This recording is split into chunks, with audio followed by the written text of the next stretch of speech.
Welcome to Code 0292, a youth show that focuses on young people's issues. My name is Lungile. In this week's episode, we will talk to the founder of a youth-led organization called CAT, and his name is Tafara Mochika. Welcome, Tafara. Thank you.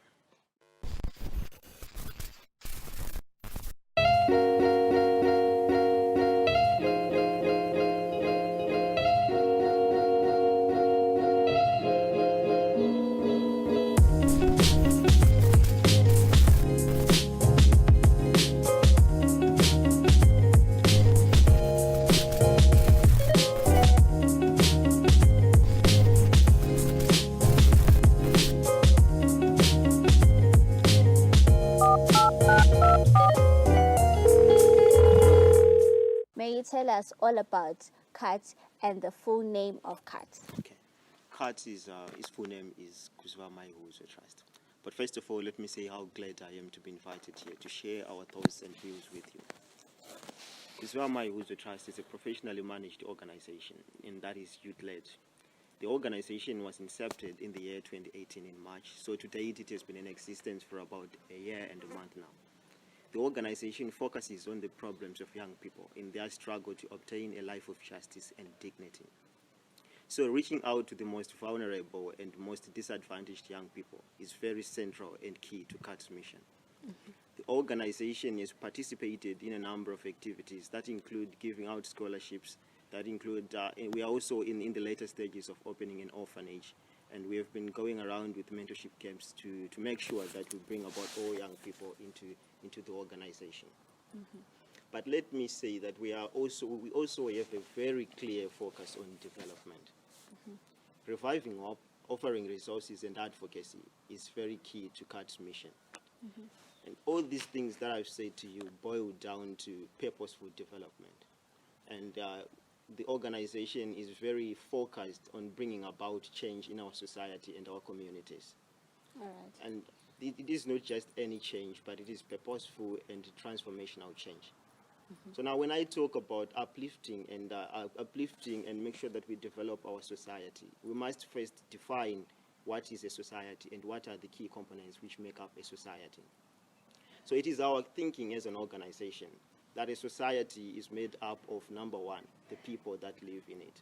And number two, it is made up of nature or the environment that surrounds those people.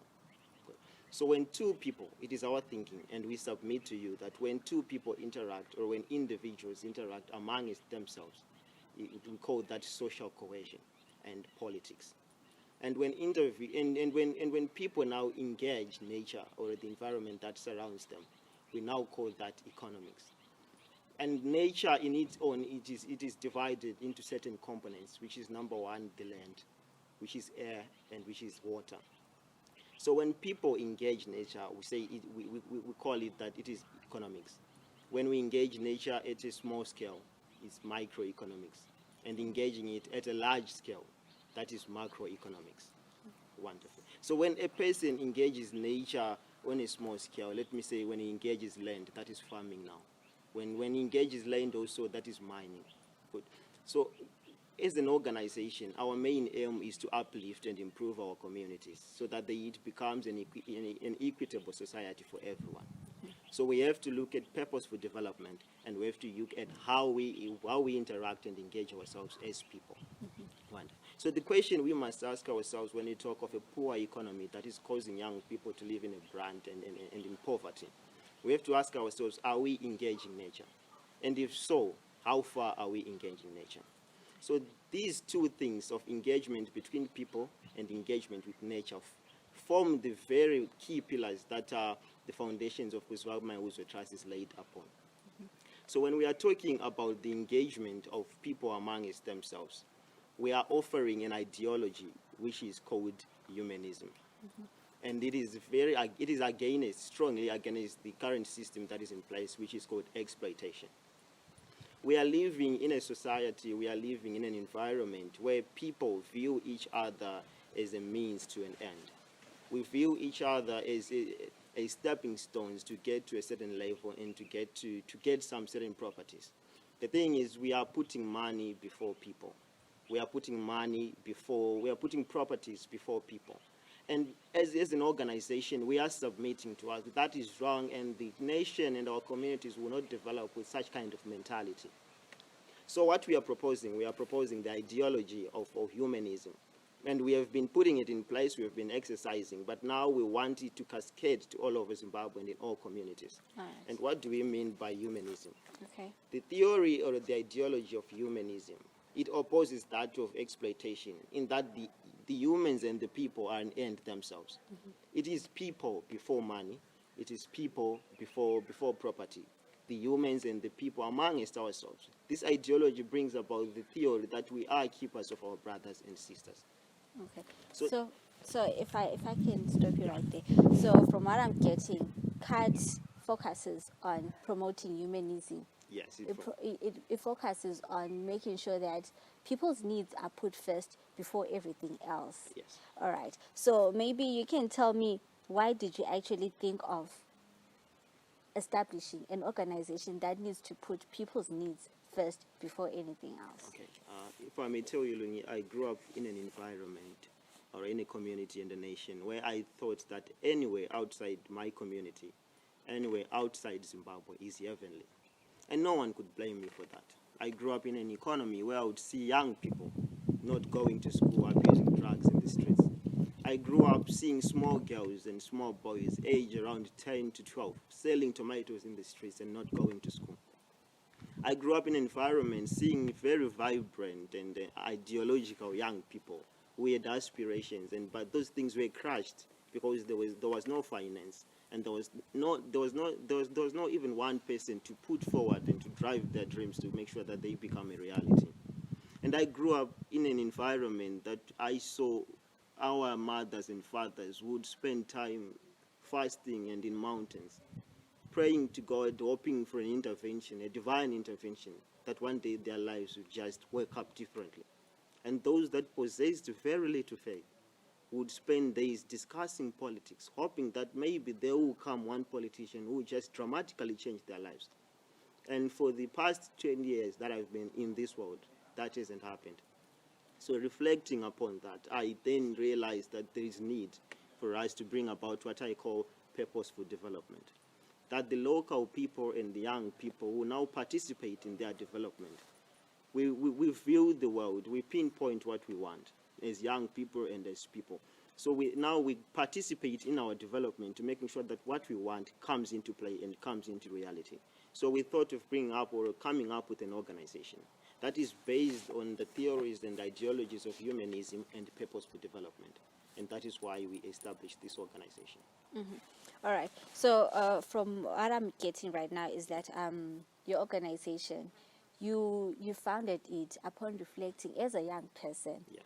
And because this organization is youth-led, it means that all the things, all the changes that you'd want to see happening in this country have to be started, or they have to be initiated by a young person. Yes. All right. So what kind of impact does a young person have in a community, or what kind of impact does CAT have in the community, since you are a youth-led organization? Okay, let me start with the question of what kind of impact does young people have. First of all, I remember the writings of one Chinua Achebe in his famous writings, one book called Things Fall Apart. He said that young people, we are the suckers that will grow when the old banana tree dies.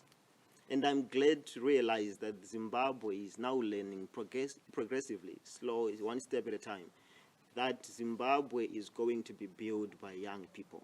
It is going to be built on the backs of young people who are properly educated, young people who are innovative and inventive, because the world is for those who invent and innovate.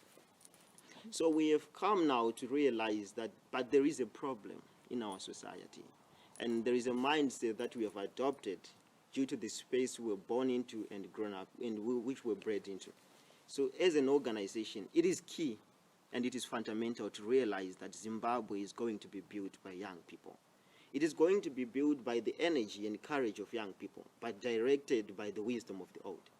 Because what an old person can see, what a young person cannot see when standing on the top of a mountain, the old people can see sitting under a tree.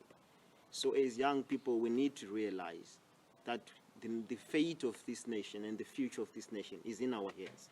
But the wisdom to get to that point that we want, to Zimbabwe that we want, is going to come from those that have lived before us and those elders that are amongst us. As an organization, we believe that in development, Zimbabwe is going to develop, but there are fundamental issues that are affecting young people right now. No wonder why we have been so aggressive on the front of education, providing scholarships, mentorship camps, to make sure that we equip young people.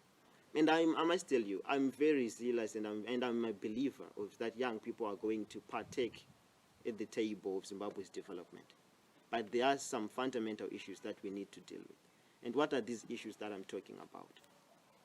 Number one, it is a majority thinking that young people, that Zimbabweans, let me say blacks, have very high self-esteem.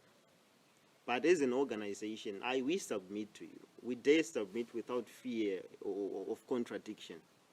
That no, as blacks and as young people, we do have high self-esteem. But what we lack is what we call racial esteem. Racial esteem is when we believe in our collective humanism, when we believe in a group as ourselves that we can develop.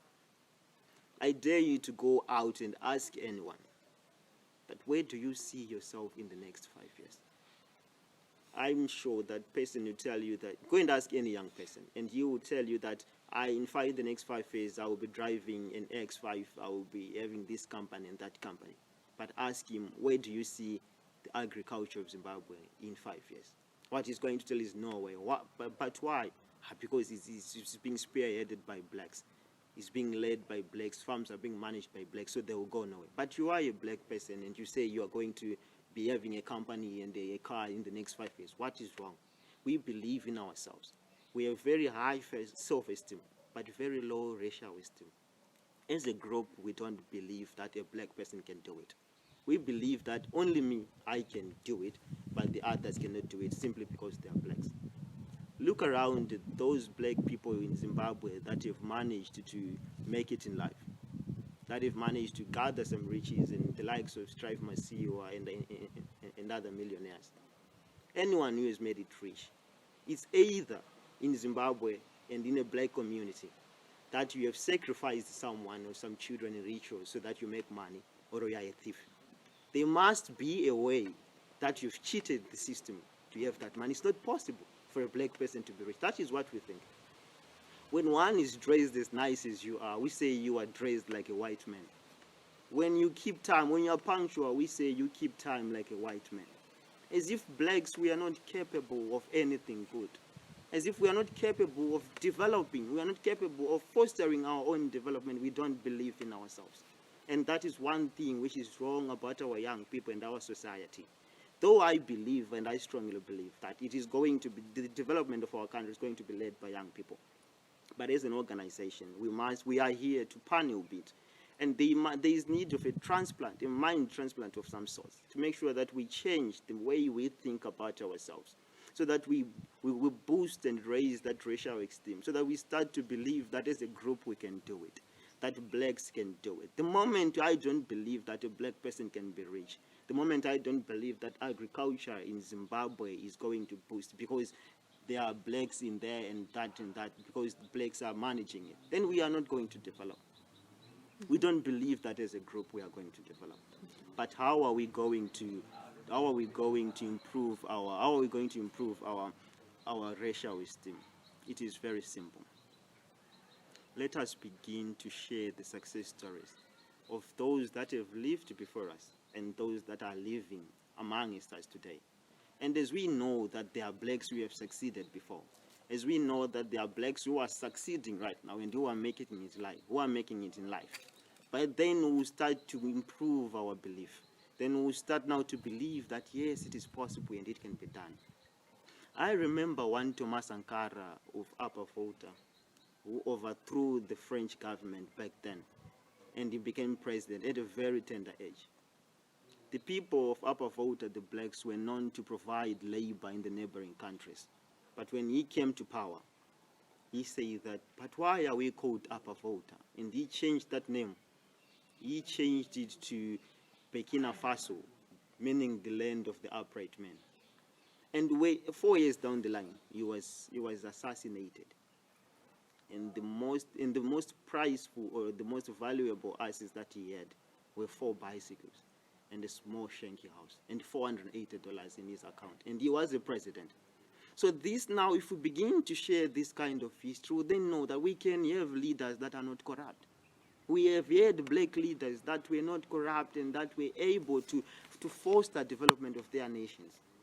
And I remember one Kwame Nkrumah of Ghana saying that the development of saying that the freedom of Ghana means nothing as long as the rest of Africa is not yet free. But today, do we have people who say, my college degree means nothing, as long as there are still children out there who are not going to school? That my mansion means nothing, as long as they are still children who are sleeping under the stars.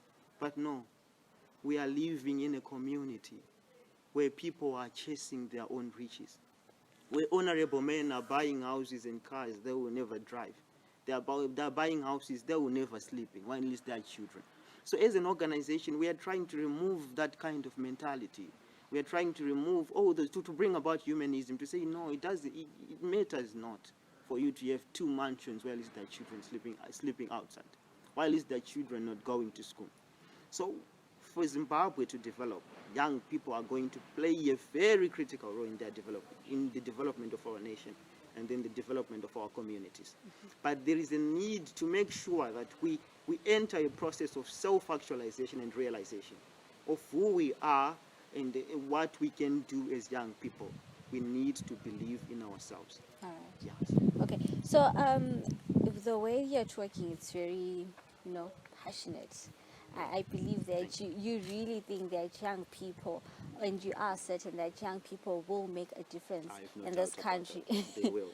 But my question to you is the environment conducive for our young people to come together and make a stand and actually have one goal? Or the things that we're seeing right now, where there's individualism, each man for himself, or is the survival of the fittest concept? Isn't it that's making young people not to feel like they can stand a chance in pursuing or achieving their goals in Zimbabwe? I must say that the environment is not actually conducive. We grew up in a country where our politics and our society, the culture of our politics and society, is not been including young people. A lot of things has been happening when you talk of land reform programs and how it is being affected. Even when you bring about policies that are in relation to land reform, I do not care because I don't have a farm. All young people, almost all, we don't have that. When you talk of banks and rates, which are transfer rates, recipient rates, I don't mind. I don't have a bank account. And if one does, honestly, there is no money in that account. So the culture of our environment and the culture of our communities and system has been that young people have been segregated out of the system. So honestly, the environment so far has not been in accordance to what we young people want. It's not been the environment which is conducive for youth-led development. Yes, but it is high time that we push for it ourselves. Individualism has been central to Zimbabwe's kind of life. It has been central. But we cannot afford to be casual about that anymore. And there are people like yourself who are engaging in youth and make sure that we come together, we tell our stories the way we tell it.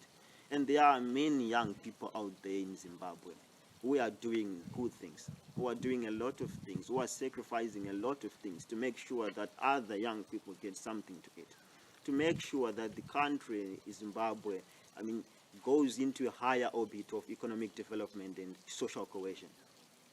But now, what needs people to come together, Lungi, is not an environment. Young people cannot wait so that they be included. We need to include ourselves. Okay? We cannot wait anymore to then say, wait for the time when we'll be called to come at the dinner table so that we can dine with those who are already there. No. And I'm very sure that young people have been at the dinner table of Zimbabwe's development, but not as diners, no, but as waiters. So the time has come that we invite ourselves to that dinner table, not as waiters, no, but as part of the diners. But it is very critical that you yourselves, such media platforms as this, they play a role in telling what other young people are doing in Zimbabwe. Because the people actually who are supposed to bring about this transformational environment to make it very good and conducive for development, they have not been doing that. The people who have the energy and the resources to foster development, they have not been doing that. And as young people, we have been suffering. So it's high time, regardless of the environment, regardless of the policies, we need to unite, to come together and realize that it is us who are suffering. It is our brothers and sisters who are sleeping in the streets. It is our brothers and sisters who are not going to school. So we need to come together. We create that environment that we want. We are the change ourselves. So we need to come together. We create that environment ourselves. Mm-hmm. And I believe in unity, we can achieve a lot. Mm-hmm. So the thing is, we need to come together. Attacking the problem from various fronts and various avenues, media, charitable organization, philanthropy, development, and education. And I believe that when we do that, when we unite, surely young people will participate and will create our own environment that is conducive for development. All right, that's awesome. And so let's talk about the projects that CAT does. What are the projects that you do that enhance capacity building and development? Okay, like I have said that we are very aggressive on education, and I've said when we began this interview that we have a clear focus on development, and it is often a majority thinking that Africa or Zimbabwe is rich because it has resources. But as an organization, we submit to you and we hold the view that it is not in resources that a nation is rich and is wealthy, but it is in the mindset of young people. The wealth of a nation is not in resources, no. It's not in gold, it's not in platinum. Because if it was so, then Africa should be rich. Africa should be great. But the wealth of a nation is in the mindset of its people. That is what we believe. So we have been aggressive on the front of education to make sure that we skill up our nation in Zimbabwe so that we don't leave any youth behind. We take everyone, every young child, every young girl to make sure that they come together. They are properly educated so that they become assets of tomorrow, not liabilities of the future that we want. So we have rolled out a program that involves scholarship. In this program, we are offering 100% scholarships to young people, regardless of gender, regardless of race, regardless of creed and faith. If you are vulnerable, you are not able to go to school. We have enrolled a program that will take you, a program that will see you through your primary and secondary education to school, free. That is number one. We have been very aggressive on that issue, and we will not stop. We need to see a Zimbabwe that is educated, a young people that are educated. We need to see to make sure that everyone, when the time for development comes, when the time for industry, I want to tell you one thing, that Zimbabwe is going to develop. And when that time comes, we need young people who are educated, who are going to work in those industries, young people which we are going to mainstream towards agriculture. So we are very aggressive on that, and we are offering scholarships to make sure that no one is left behind in this development we are trying to foster. That is number one. Number two, we have been offering food hampers. Most of our children that we have engaged on this scholarship program are orphans, and the other ones are neglected children. So we have been offering food to them. We have been offering food and hampers to them to make sure that they integrate well with others at school, they integrate well with others in society. And we have made some other children who are wandering in the streets and begging for money. We have been there to make sure that the food they want, the clothes they want, we provide. So that is number two. Then inclusion. We have noted that there is a sense in which we have segregated, in which we have disintegrated a certain part of our community outside. If you look at the disabled people, We have left them out. They have now become a group of people that are associated with begging, that are associated with asking for things. Okay, but we believe as an organization that number one, a person who cannot talk or can hear can use his or her hands to do something. A person who cannot see can use his mouth, his hands, or to do something. Therefore, we are enrolling a program now where we say those who cannot speak or talk, we can take them to vocational training centers where they can engage in some projects, in some education, such as sewing, such as to become tailors. You can, even some in building, they can build, so that they do not become a group that is associated with begging, so that they do not become a group that is very prone and vulnerable to abuse. So we have been enrolling that program to make sure that the disabled who have been segregated and disintegrated from society are reintegrated back, to make sure that they become part of our society and they are going to contribute to the development of our nation as a group. That is number two. Number three, like I said, we have encountered young houses that are that are led by children, orphans that do not have anywhere to sleep. And our plans are at a later stage right now to make sure that we are looking into the sustainability and feasibility of the issue of opening an orphanage. The thing is, we have been 1 year into existence right now, and we have been able to provide 5 scholarships, 100% scholarships to young children. And we are right now looking into the issue of opening an orphanage. Probably by August it will be open, and it's going to take a maximum of 20 people for a start. That is the other project, the bigger project that we're right now working on. So amongst our programs of reviving hope, offering resources, advocacy, and fostering youth empowerment, those are some of the things we have achieved so far as an organization.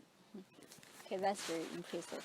Okay. And I'll take you back to you talking about education. Yes. And I like the fact that you actually offer 100% scholarships to young people who cannot afford to go to school.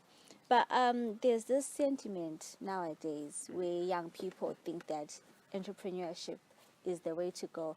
And on the other hand, you are fostering or pursuing education as the way to go, so that in future, when Zimbabwe is now stable, so to speak, Yes. those young people who would have been educated can go into the separate fields and have jobs in those fields. So what do you say about those people who have the sentiment that entrepreneurship, as we speak right now, is the way to go? Because most young people at the moment, they're unemployed, and that is what they're venturing into.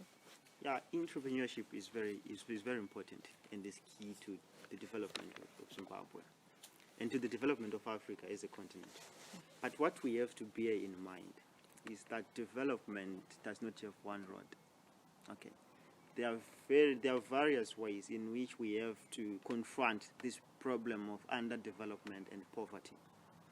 Number one, the root is entrepreneurship. 2 is industrialization and creating an agro-based economy in farming. Number 3 is education. If you are an entrepreneur and you open your company, let me say a major company, if the masses are not educated, then who's going to run that company? Who's going to market your company? And who's going to be the presenters if they do not have any journalism expertise in them? So we are recognizing that entrepreneurship is key. And it is. We encourage young people to engage in entrepreneurship, to come up with innovative and inventive ideas, to make sure that we foster our nation into a higher orbit of economic development and social cohesion. And we recognize that as key. But we are saying that in this Zimbabwe that we want, we cannot have a one route that we are going to develop it. I know that this sentiment of entrepreneurship, most have adopted it from foreign nations that are now engaging in entrepreneurship because they are developed. But when we are talking now, we are a developing nation, not a developed nation. Let me give you an example that I've seen. There was someone, let me say an Eskimo, and an African person who was in Africa. So an Eskimo, when he looked around himself, they both wanted shelter, When an Eskimo looked around himself, he saw snow, and he broke it into snow blocks and built an igloo and sheltered himself. When an African looked around himself, he saw clay, he saw grass, and he saw trees. What he did is he created a hut and sheltered himself. Such is what is happening now. This one is in a different environment to this one. So both want shelter, we both want development, but the environment is different. So we need to look around ourselves and pinpoint what works for us so that we create it. But the problem with Zimbabwe and us as young people is we have been looking at an Eskimo building an igloo, and we say, they are building an igloo, so we need an igloo in Zimbabwe. Look at them, they've built this igloo and this igloo, so we need it in Zimbabwe. And that is wrong to say. It is high time now we look around ourselves and be innovative to then say we need to pinpoint, we need to scan our problems as Zimbabweans. We need to identify Zimbabwean problems, then come up or cultivate Zimbabwean solutions that are going to address Zimbabwean problems. So number one, entrepreneurship is key. Don't get me wrong, it is good. But we need now to look at what is going on in Zimbabwe. What are the problems that we are facing right now? Poverty, number one. We are a hungry nation, to be honest. We are living under the poverty line. That is key. So we need to look around ourselves and see that we are not a nation that is able to feed itself.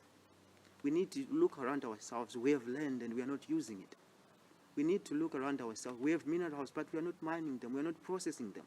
Okay, that is key. So when we've looked around ourselves now, around our environment and see those problems, we need now to cultivate solutions that best address those problems. Not to take templates from other civilized developed countries and try to put them in Zimbabwe. Because this one-size-fits-all approach does not fit at all in Zimbabwe. It doesn't. So we need to look at its poverty. So we need to engage in farming to make sure that we utilize our land and our resources to feed our people. That is number one. People are fed. We need to educate our young people. What is mining? What is this? So that they know that we need, if we are engaging in farming, they know how to farm. If we are engaging in mining, they know how to mine. Okay. After we have done that now, we start to talk of entrepreneurship as a tertiary stage to development. We start off opening tertiary businesses. Okay. So entrepreneurship is key, but I'm not saying we should neglect it. No, let it run as an avenue to development. But let us also focus on the key issues, the fundamentals that is going to foster development in Zimbabwe, and education is going to be key in that area. Thank you. All right. You're saying a lot of stuff about education. Yes. So would you regard that as what makes your organization different from other youth-led organizations? Education. Yes. So how do you mean by different? In terms of one of your key objectives is sponsoring young people who don't have access to education, providing them with full scholarships. So what I'm saying is that would you regard that as what makes your organization different from other organizations, other youth-led organizations? Yeah, I would say so. Taking into consideration that an organization is built upon values, a mission, and vision. We have our values as integrity, honesty, and our main mission as an organization is to offer resources to those that do not have the resources. Is to offer a helping hand to those that need it. That is number one. Is to revive hope to the hopeless, to those that have lost hope. That is our mission. Those who have given up on life, we are here to revive hope, to say we are in this together and we need to bring about ourselves out of the situation. That is number two. Advocacy. That is number three. So every organization now is rooted in certain areas of missions, visions, and values. But to answer your question of being different from other organizations, I'm sorry, I'm not a believer of that. I believe in this work of philanthropy, in this work of charity, and in this work of helping. We cannot afford that kind of operation that has been in the past to then say we are different from these ones. I've often been asked that question when we are looking for funding. They say, what differentiates you from others? How are you better from this? We cannot afford that luxury anymore. Things are not well in Zimbabwe. The levels of toxicity in our country are not well. So we are not different from other organizations. We do what others do, but we do it passionately, and we do it wholeheartedly. That is what we do. There are a lot of organizations that focuses on education. There are a lot of organizations that are focusing on giving out. They do that. And I'm saying that achievement of purpose is key to us. That let them, we are equal, it's fine. We are not different anyway, anyhow, with other organizations. We are cut, and we do what we do, as others do it, but we do it differently. We do it wholeheartedly and passionately. That is what we do. So in then saying we differentiate ourselves from other organizations, no, we don't. All right. Okay, and in closing, would you have any last words that you'd like to say to young people who would like to be part of your organization, if there is any room for them to be? Of course, there is room. What I would say is, as an organization, we started in Kaloma, and we have established right now. And probably in June, we are going to also officially open another branch in Kwero. And I would like to say this idea, Kuzwamaya Wuzo Trust, is not an organization in itself, but it is an idea. It is an ideology of young people empowering themselves. It is an ideology of young people standing out. Therefore, it does not belong to anyone. I might be the current chairperson of Kuzwamaya Wuzo Trust, but I do not own it. The co-founders of Kuzwamaya Wuzo Trust do not own it. It is an organization. It is an idea that belongs to the people. So everyone is open. The organization is open, and everyone is welcome to come into our organization and work with us to foster this development that we want. And only the closing words that I will give, I'll reiterate that Zimbabwe, I will say to young people that Zimbabwe is going to be built on the backs of young people. And that must sink in the minds of young people.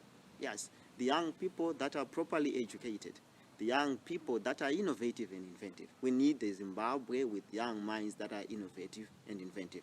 And to finish, we are the suckers that are going to grow when the old banana tree dies. Thank you. Thank you so much, Tafara, for coming to Code 0292. Thank you. And thank you for watching Code 0292. From me, Lungile, it's bye for now. Make sure to follow us on our Facebook page, Center for Innovation and Technology, and make sure to subscribe to our YouTube channel, Center for Innovation and Technology, and follow us on Twitter at SciZW. See you next week.